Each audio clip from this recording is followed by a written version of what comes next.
Brasil maravilhoso. Esta terra considerada.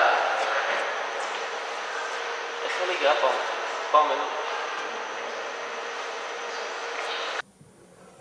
O coração do mundo, a pátria do Evangelho. Portanto, ter nascido aqui no Brasil é um privilégio extraordinário. Tem um valor fabuloso, pouco reconhecido por nós. Porque nós estamos acostumados a apontar problemas físicos, econômicos, a lamentar que o nosso Brasil situa-se em segundo ou terceiro lugar no planeta. O primeiro mundo ficou na Europa e muitos de nós desejaríamos ter nascido lá, perto da Áustria, da Polônia, da França, na Itália. Estamos acostumados a reclamar do calor, da seca que tem castigado o nosso Nordeste querido. Lamentamos as tempestades que o Sudeste recebe, as inundações na floresta amazônica, a dificuldade do país, a situação financeira, econômica, enfim, não fazemos a avaliação correta de estarmos no coração do mundo. Nós não consideramos aquele item fundamental, que é o da aprovação necessária para melhor nos espiritualizarmos. Porque, em verdade, poderíamos progredir sem que fosse necessário o sofrimento e a dor. Mas nós criamos a guerra, o ódio, a revolta. Nós fazemos corpo duro para não aceitarmos o amor. Carregamos a mágoa no coração. E quando somos parte de um povo que goza de sabedoria, como na Grécia antiga, como em Atenas, quando nós usufruímos do saber e da saúde do povo romano, desperdiçamos essas oportunidades. E quando nós consultamos o Cristo, compreendemos que Ele resolve trazer para o Brasil, transplantar para a terra do Cruzeiro, o seu Evangelho Santo, por reconhecer que aqui é um lugar de provações, e por compreender também que nós só optamos por evoluir através do sofrimento. Recusamo-nos de usar a estrada aveludada do amor e optamos pela dor. E foi por isso que Jesus escolhe a Palestina para vir lidar conosco, tendo por leito um coxo simples, numa estrebaria, junto com os animais, misturado com um povo escravizado pelos romanos, porque ele compreendia que a sua mensagem seria muito mais aceita do que se transmitida diretamente aos romanos, aos gregos, aos babilônios, a outros povos. E Jesus canta para nós o hino do Sermão do Monte. Bem-aventurados que choram, porque serão consolados. Bem-aventurados os que têm fome e sede de justiça, porque serão fartos. Bem-aventurados os mansos, porque herdarão a terra. Bem-aventurados limpos de coração, porque verão Deus. Bem-aventurados os pacificadores, os misericordiosos, os que forem perseguidos pela justiça por causa dele. E o Sermão do Monte parece até em parte de difícil compreensão, mas ele sabia que era preciso a lágrima para que a gente se lembrasse de orar. Bem-aventurados que choram.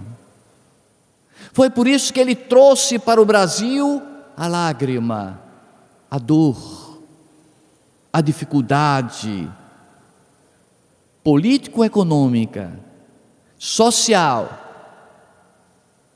para que nós nos lembrássemos de Deus. Ele preferiu trazer a árvore do Evangelho para aqui, habitado por índios selvagens, que representam, dentro do Sermão do Monte, os limpos de coração. Ele optou pelo Brasil, guiado à noite pelas luzes do Cruzeiro do Sul, porque aqui seria povoado pelos degredados portugueses, expulsos do primeiro mundo, injustiçados muitas vezes. Ele escolhe esse Brasil querido, onde iriam habitar os escravos que vinham algemados, arrancados dos seus lares em dores profundas da África, para serem mortos no trajeto dos navios negreiros ou no azorrague do chicote impiedoso. E nessa mescla do Brasil querido, de tanta dor, de tanta lágrima, de tanto sofrimento, de tanta injustiça, estava presente o recurso que Deus usava e usa até hoje, para nós nos aproximarmos de Deus, uma vez que nós ainda não despertamos para caminharmos em sua direção maior, através das leis do amor. Foi por isso que o Brasil foi escolhido. Mas essa planta que sairia da Palestina precisaria primeiro ir para a estufa, para se preparar, para se fortalecer, para somente ser trazida para o Brasil quando estivesse apta a suportar as intempéries da vida. E nós, que ficamos observando o processo sociológico da humanidade, Desconhecemos os bastidores das leis do Cristo, os métodos que Ele utilizou, os sábios recursos aplicados para melhor aproveitamento da alma humana, suas ovelhas queridas. E nos lembramos do Mestre quando disse: eu tenho outras ovelhas que não são deste aprisco, importa que eu as salve também. As ovelhas somos nós, que fazemos parte da humanidade. Mas há outras ovelhas que não são daqui da terra, são de outros apriscos, são de outros planetas. Não sabemos ao certo se nós que aqui nos encontramos somos daqui ou somos de fora. Se somos daqui, diremos: ainda bem que temos pouco tempo de vida espiritual, poucas encarnações. Mas se somos de outros planetas, é porque já somos degradados de lá, como os portugueses foram degradados de Portugal para o Brasil. E se somos de outras esferas, talvez da constelação de Cocheiro, do planeta Capela, nós somos almas embrutecidas e endurecidas, pertinazes no mal, em que o bem aflora aos lábios, mas não tem sensibilizado nossos corações.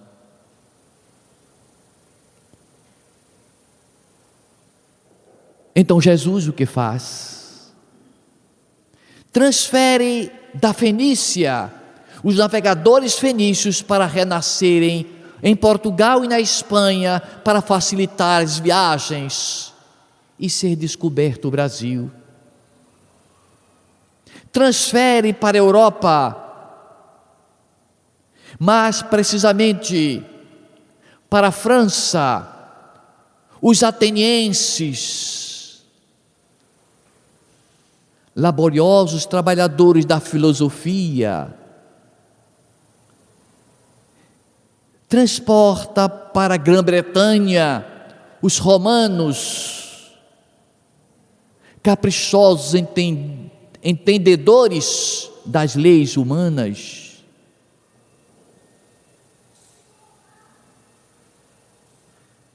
E ele planeja ali transformar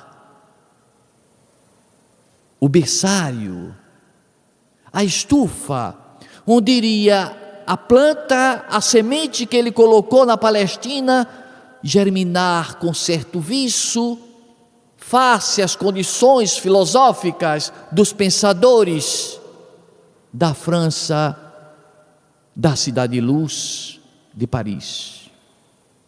E por que ele escolheu a França para trazer essa planta tão delicada do seu evangelho de amor? A sua mensagem, a mensagem do Cristo, era uma mensagem que reportava-se essencialmente aos valores do coração, do sentimento, do amor. Mas tinha como bojo a mediunidade, a comunicação com os espíritos, a crença nas múltiplas existências. E no Ocidente, o país que estava mais propício a receber essas informações, desenvolvê-las, ampliá-las, era a França milenar, a França da Gália antiga, a França do povo celta, a França dos povos druidas. A Gália antiga era habitada pelos druidas, e os druidas acreditavam na vida após a morte, na comunicação com os mortos, nas múltiplas encarnações. Fazia parte do psiquismo da França, da Gália, a crença na comunicação com os espíritos e na vida após a morte. Por isso, Jesus escolhe a França para ser a estufa que iria fazer a planta crescer ainda mais.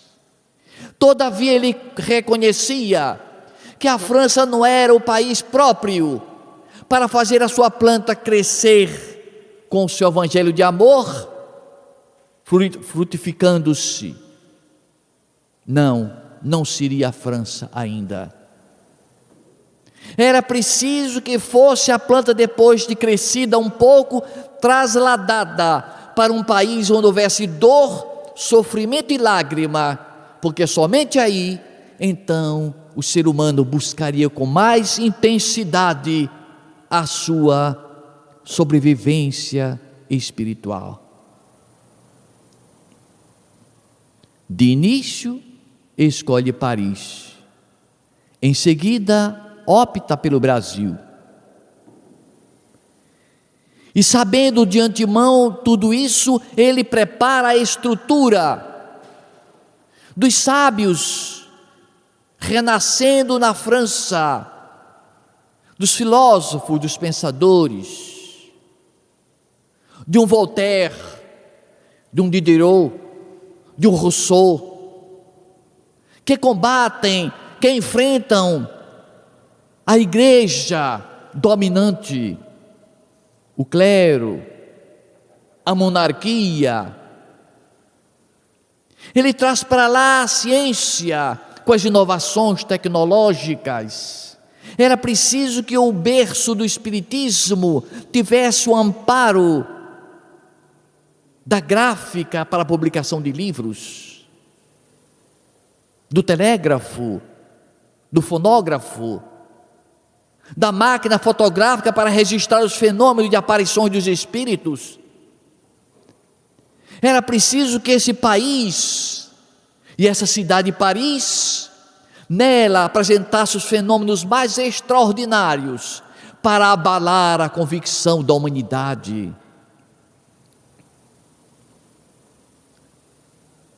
E surge, a princípio, nos Estados Unidos da América, o fenômeno das mesas volantes, das mesas que voam, que dançam, que se comunicam através de batidas, numa dificuldade extraordinária de tentativa de comunicação com seres humanos, dizendo: eu estou aqui, eu não sou esta mesa, eu sou a alma de alguém que desencarnou, consulte o cemitério, me chamava fulano de tal, morri em tal data, meus pais foram fulano e beltrano.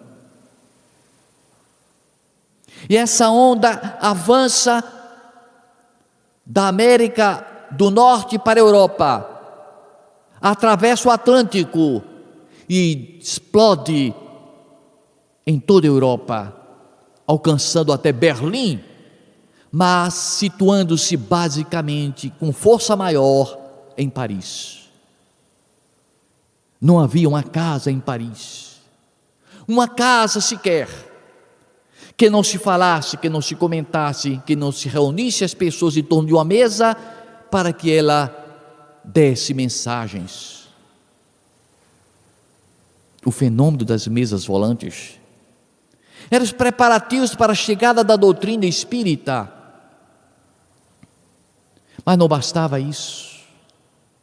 Um pouco antes das mesas volantes, um médico, um doutor vienense, Mesmer, estuda o magnetismo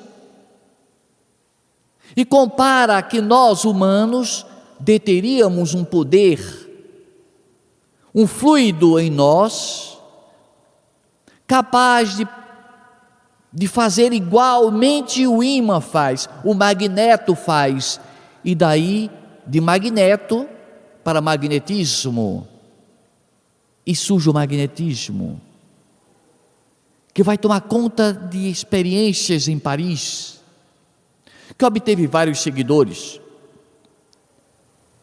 até que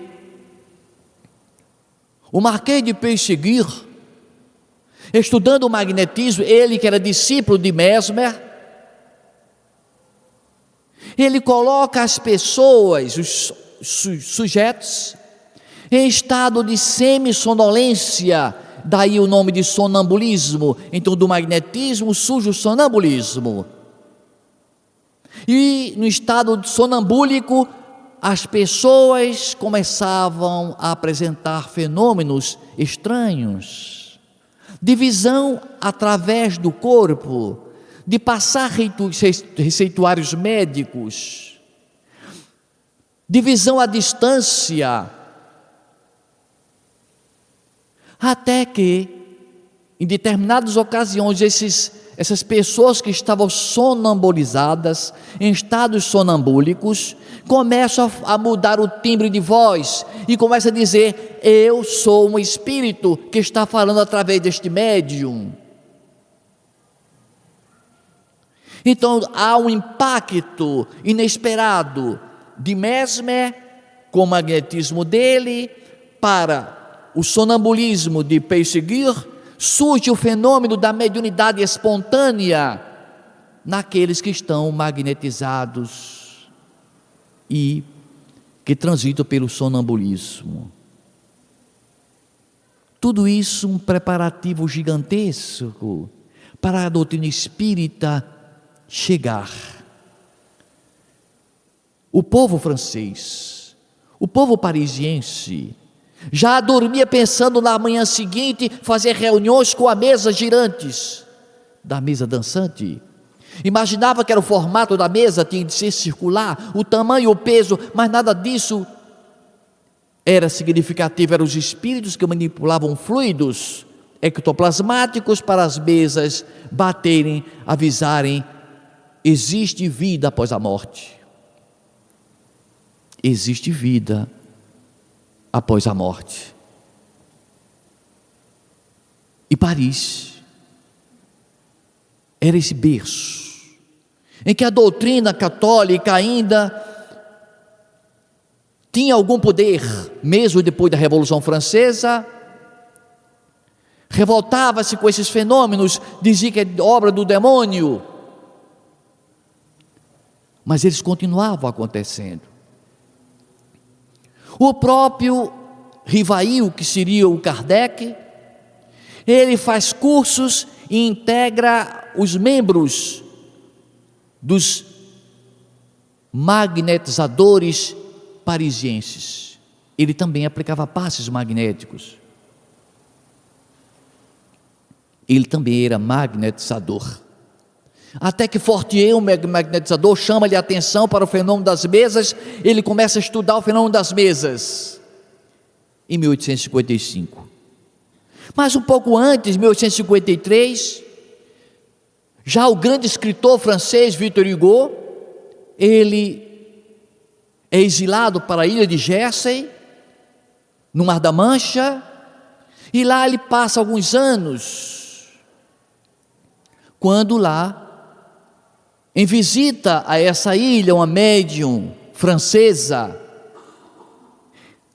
faz trabalhos com a mesa volante, com a mesa que dança, e ele conversa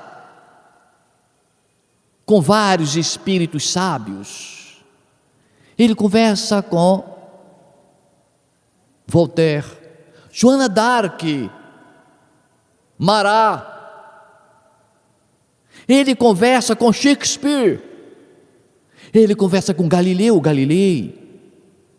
Mas o essencial é que Victor Hugo, o grande escritor francês, conversa com sua filha Leopoldina, que havia morrido afogada num desastre no rio Sena, ela e seu esposo. E esse escritor Victor Hugo transforma-se em espírita, porquanto os fenômenos eram convincentes.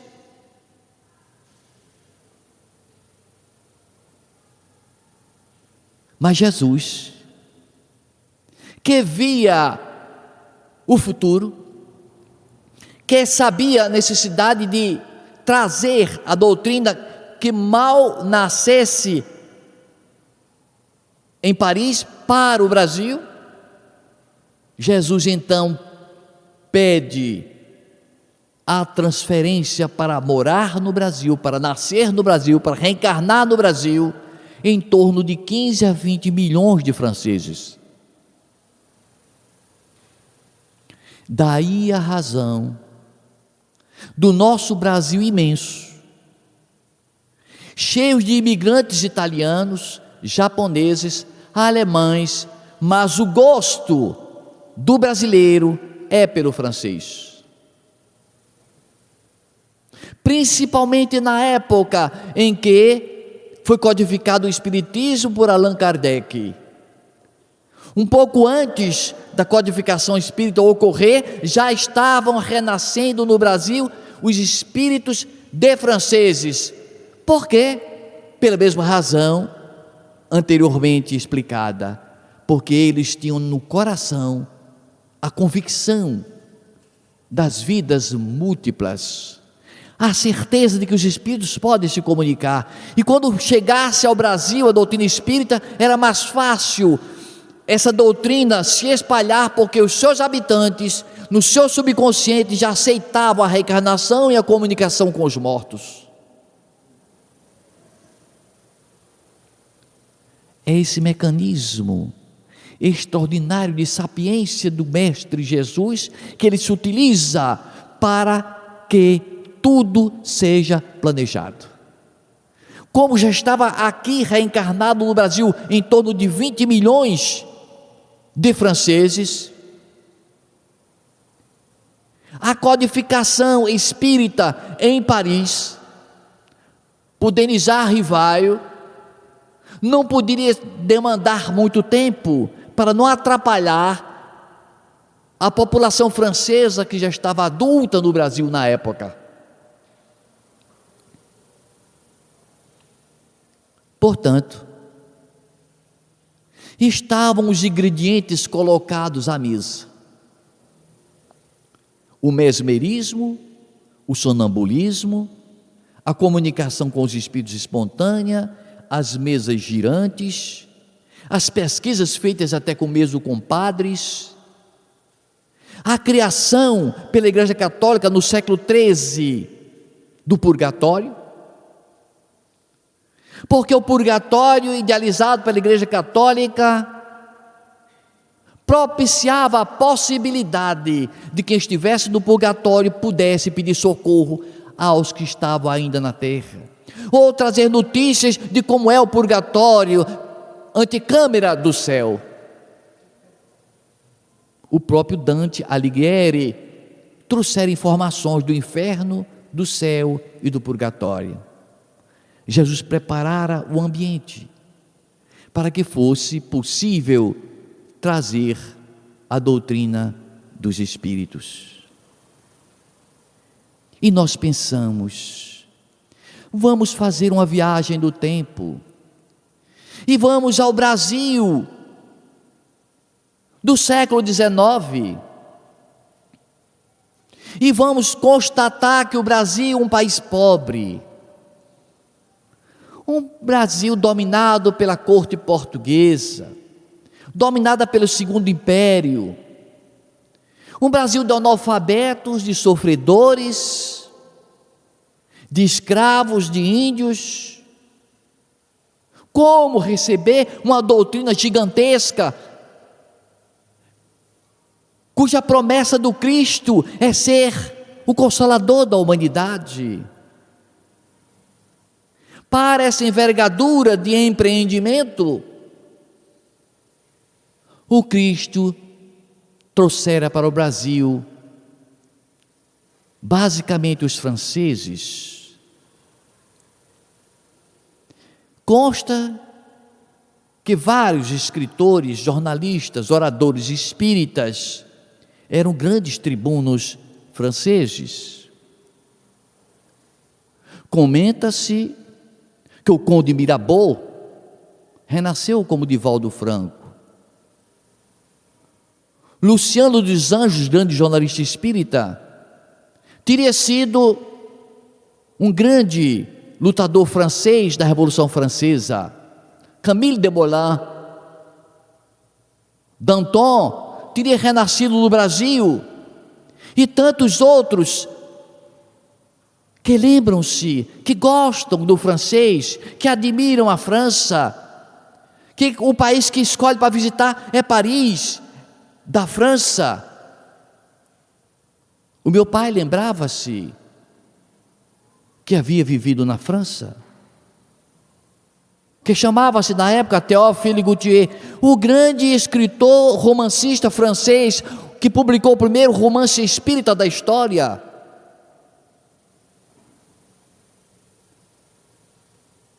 Mas fazendo a viagem no tempo, nós iremos até achar que o Cristo teria se descuidado,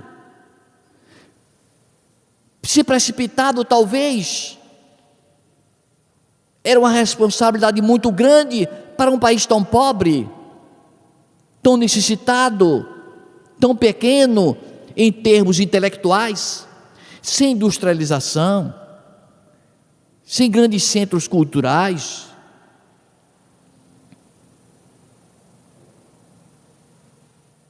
Com o racismo predominando.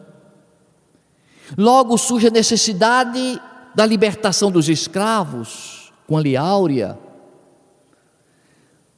a proclamação da República,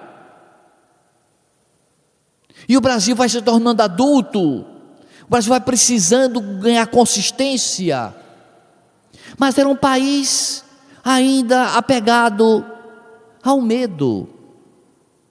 E quem não se lembra das histórias de Trancoso, das histórias que os pais contavam aos filhos, para que eles dormissem sossegadamente, ouvindo a história do lobisomem, história doce, do vampiro da meia-noite, do Papa Figo. Antigamente, quando a luz elétrica ainda não tomava conta das cidades, e que os acendedores de lampiões caminhavam pelas ruas, estendendo a sua haste, a sua vara para acender lampião por lampião, em que a luz bruxuleante desses lampiões provocavam a reprodução de imagens distorcidas nas paredes, e que as crianças diziam que era o Satanás, o diabo apareceu andando nas paredes, porque tinha-se medo do Satanás, porque as 12 badaladas era coisa terrível para todo mundo já estar dormindo. Ninguém ficava transitando pela via pública de noite pela escuridão, pelo pavor, pelo medo do desconhecido. A alma penada do outro mundo.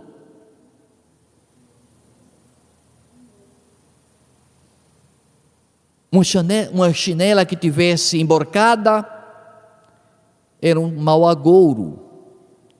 O piado de uma coruja em cima da casa era avisando morte. Um espelho que trincava, que se quebrava, era notícia ruim.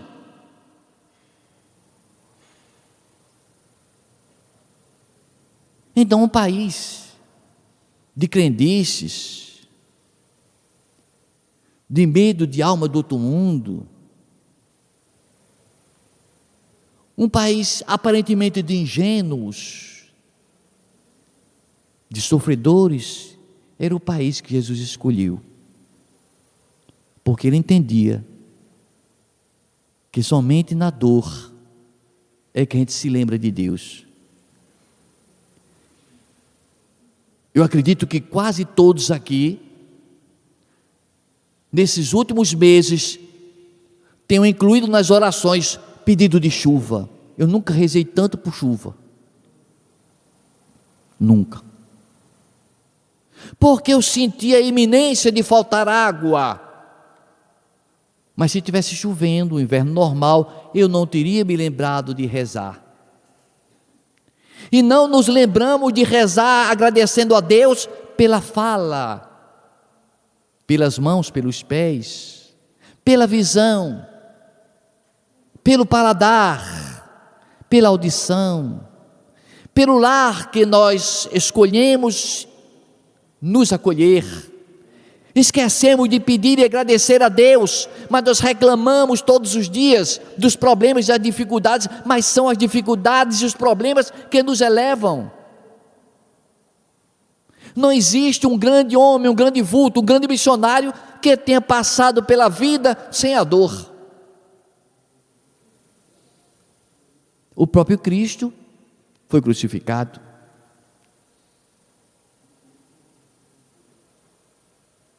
Joana d'Arc foi queimada. Madre Teresa de Calcutá com seus sofrimentos. Mahatma Gandhi foi assassinado a tiro. Francisco Cândido Xavier passou a vida quase toda cego, com problemas seríssimos de saúde. Então nós temos a impressão que o sofrimento e a dor nos incomodam, mas nós diríamos: agradeça a nossas irmãs, dor, sofrimento e amargura, agradeçamos. Elas contribuem para que a gente busque Deus, lembre-se dele. Por isso Jesus escolheu o Brasil.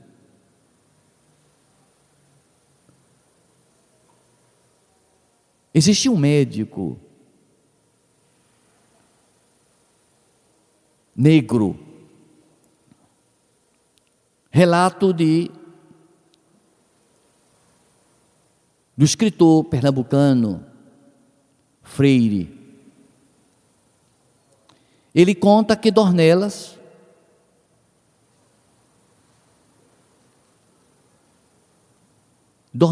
era um médico negro e que, certo dia, passando diante de um sobrado,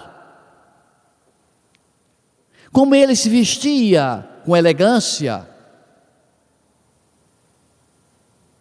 com aquele chapéu alto, com aquele fraque, uma moça branca, achando que a cor da pele a fazia melhor, cospe sobre o doutor Dornelas. Ele sente o impacto da cusparada no seu chapéu, tira lentamente da cabeça, e como era um médico muito culto, muito observador, olha para aquele cuspe e diz em voz baixa: coitada da Yaya, está tuberculosa e não sabe, não chega o fim do ano. Meses depois saía do sobrado um caixão azul da moça que escarrou. Gilberto Freire diz que não se tratava de uma vingança, não, era a competência dele. E esse espírito,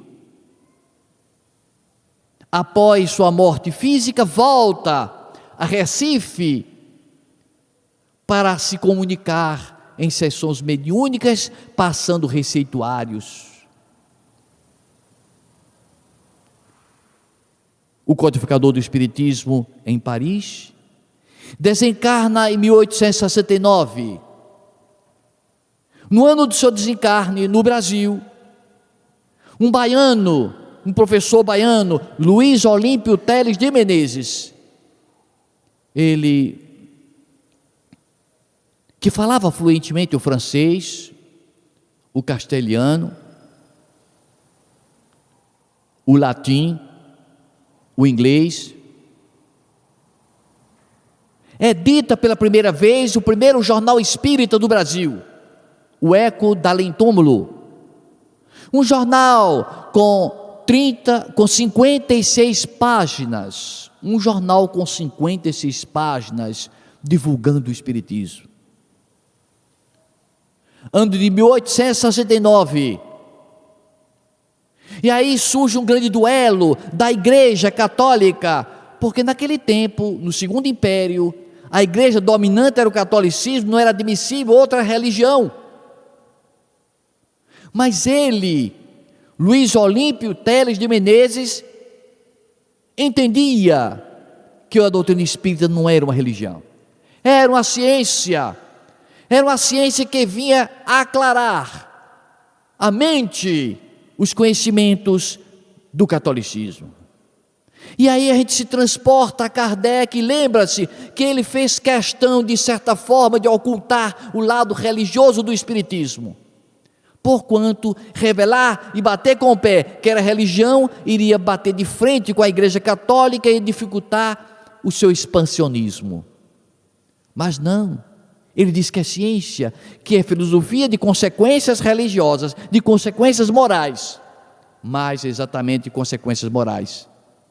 Isso facilitou, porque Luiz Olímpio defende-se do arcebispo de Salvador, numa cartazinha que ele fez para o arcebispo, que o arcebispo fez uma carta acusando essa nova doutrina de obra do demônio. Ele fez uma cartinha de 82 páginas, uma carta aberta, e divulga para toda a cidade de Salvador, com os argumentos de que ele não estava afrontando o catolicismo, mas estava trazendo novas informações da doutrina católica, informações preciosas, que confirmavam que a vida continua após a morte, e que toda religião, como a igreja católica, deveria crer na imortalidade da alma.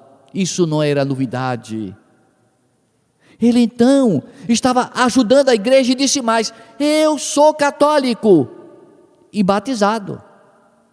Isso salvou a pele de Teles de Menezes e fez com que a igreja baixasse a guarda, baixasse as armas por um certo tempo, porque ele se dizia católico. Ele dizia que aquela doutrina não vinha afrontar o catolicismo, mas complementar o catolicismo. Era a ideia de Kardec quando era jovem.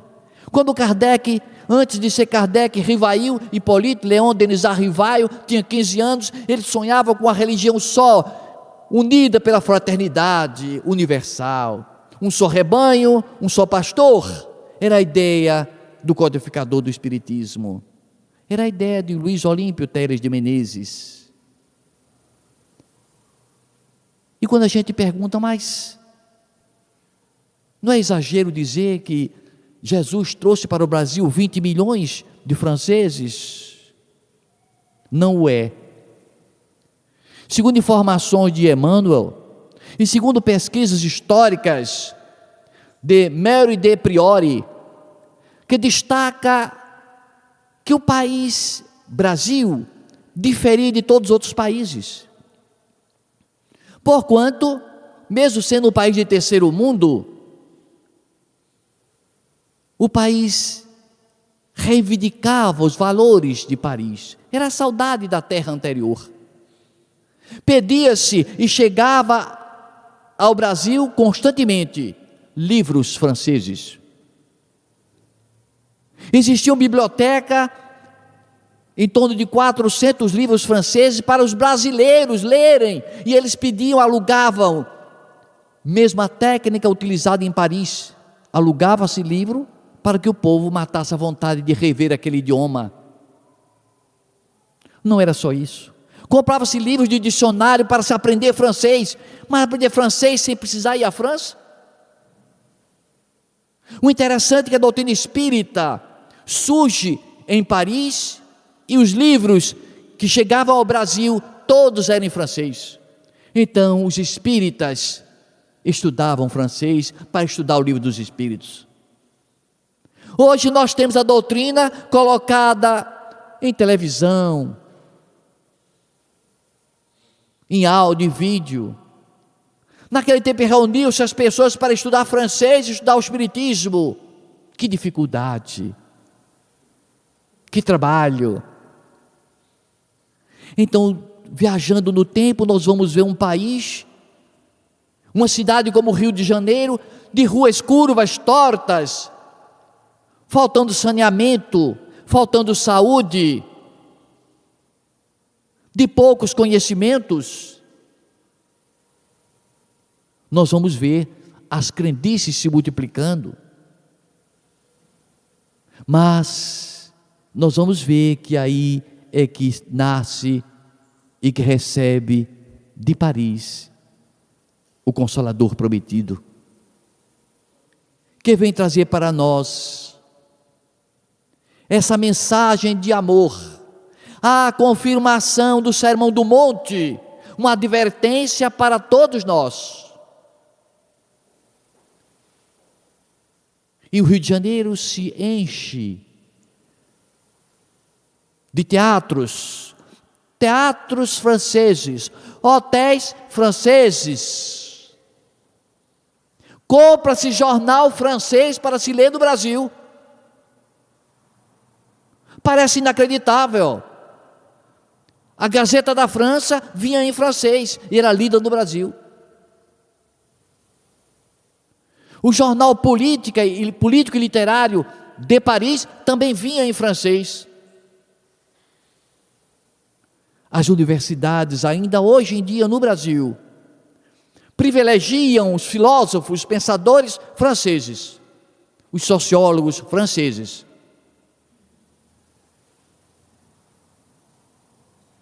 Nós somos de outras eras, nós somos de outros tempos, nós viemos de outros arraiais.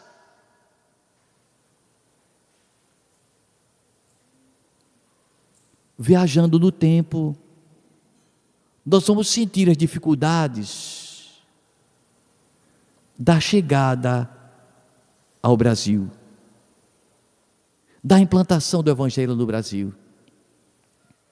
Logo após a codificação espírita em 1869, que é o desencarne de Kardec, logo após 4 anos, no Canadá, num convento religioso,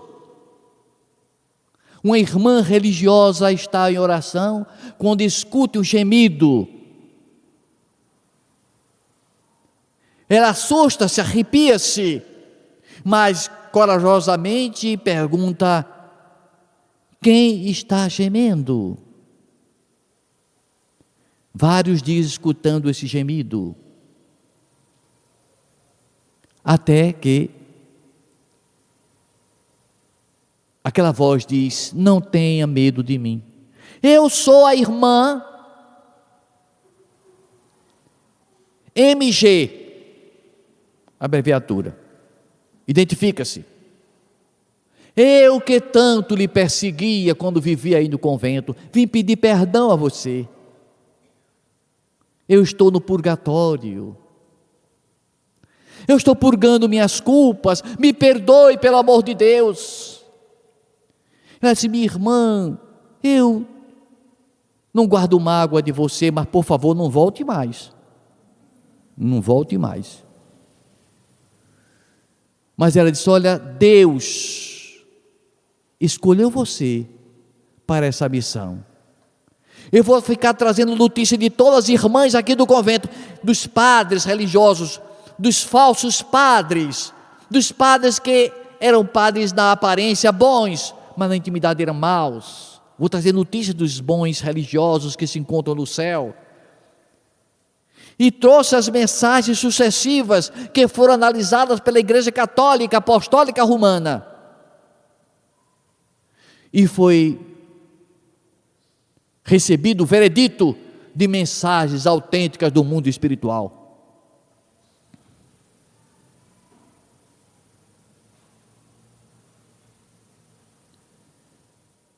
Este livro encontra-se editado no Brasil pelas editoras paulinas. E quem encontrar dificuldade de comprar nas editoras,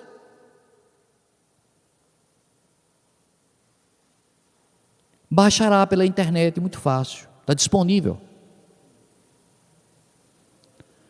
Tratando do purgatório, manuscritos do purgatório. Detalha os fenômenos, os conselhos, os conceitos e o que foi feito a equipe que pesquisou o fenômeno, autenticando-o como verdadeiro. Em verdade, Luiz Olímpio tinha razão quando a doutrina espírita trazia um fortalecimento para as religiões, trazendo as comprovações científicas de que a vida não acaba com a morte, que a alma é imortal,